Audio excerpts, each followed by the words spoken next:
Ζητώ συγγνώμη από όλους εσάς που με παρακολουθείτε, αλλά έκανα μια λάθος κίνηση και διέγραψα μόνος μου κατά λάθος όλα τα βίντεο που είχα ανεβάσει στο διαδίκτυο. Φίλε μου από το Λονδίνο, George Greg Tracker, σε παρακαλώ πολύ, αν μπορείς, επικοινώνησε μαζί μου να μου μεταμορφώσεις από το δικό σου αρχείο τα βίντεο. Προσπαθώ ένα-ένα και θα αγγίσω και θέλω να ανεβάσω κι άλλα. Υπάρχουν εξελίξεις αλλά δεν μπορώ να προχωρήσω γιατί θα πει ο Τσούμπος ότι έριξα επίτηδες στα βίντεο. Τσούμπο, αν δεν τα έχεις μεταφορτώσει, έλα να σου δώσω αντίγραφα από τον υπολογιστή μου, όσα έχω, γιατί δεν νομίζω να τα έχω όλα. Έμαθα σήμερα ότι δεν έχω δικαίωμα να παραιτηθώ γιατί υπάρχει πειθαρχική δίωξη εναντίον μου και εκεί παρανομείται. Δεν μου είχε ανακοινωθεί τίποτα, άρα είναι νόμιμη αίτησή μου, άσχετα δεν έχουν περάσει 15 μέρες. Δηλώνω δημόσια και σε κοινή θέα παγκόσμια, δεν ξέρω να το πω εγγλέζικα, θα το πω ελληνικά. Τσουμπό, Κατερέλου, βάζω στοίχημα το σπίτι μου αξίας 250.000 ευρώ. Έστω και με μέσον και με τους υψηλούς προστάτες σου, αν μπορέσεις να με απολύσεις για πειθαρχικό παράπτωμα και δεν φύγεις εσύ. Θα σε διώξω γιατί έκανες το μοιραίο λάθος να κάνεις τη λάθος κίνηση. Έχεις κάνει τόσα εγκλήματα που δεν μπορείς να κρυφτείς, δεν θα σε σώσουν οι ψευδομάρτυρες σου, θα πάει και αυτή φυλακή μαζί με σένα.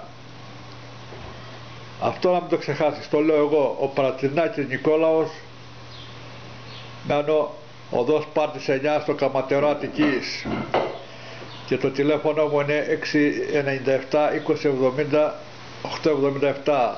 Το σταθερό μου είναι 210 2385 790 και το email μου nicolis1950@hotmail.com. Το λέω και το ξαναλέω και θα τα ξαναλέω όλα τα στοιχεία μου, όλα στη φόρα, δεν έχω να κρύψω τίποτα. Κατερέλου, έχεις δύο αναπάντητες αναφορές καταγγελίες δικές μου, μην το ξεχνάς. Τσουμπό, Κατερέλου, άρχισε ο πόλεμος που σας έχω υποσχεθεί μεταξύ των αναπήρων. Το διευθυντή το Λιμπέρι τον έδιωξα, δεν μπόρεσα να κρυφτεί. Σου υποβάλλω ένα ερώτημα και είσαι υποχρεωμένος να απαντήσεις και στη ΔΠΕ και στον εισαγγελέα. Τσουμπό, Κατερέλου, μήπως ξέρετε πού κάνουν επισκευές στα αναπηρικά αυτοκίνητα μεταφέροντας την οδήγηση στα χέρια οι ανάπηροι? Αν δεν ξέρεις, έλα να σου το πω εγώ. Γιατί κοιμάσαι όρθιος και πληρώνεις τζάμπα ξενοδοχείο μέσα στο ίδρυμα.